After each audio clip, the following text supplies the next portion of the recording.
Right, this is my first experiment into hand forging with my BBQ converter. It was a peening hammer, now it's a little tomahawk. When I say little, I mean little. There's my hand, there's it. But it's sharp and it works. So I'm going to give this to my assistant who's going to hold it and point it just there. Just hold it like that.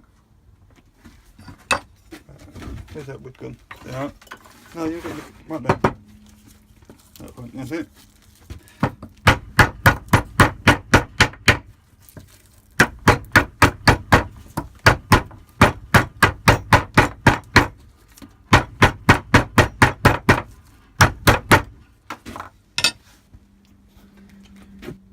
As you can see, that worked well.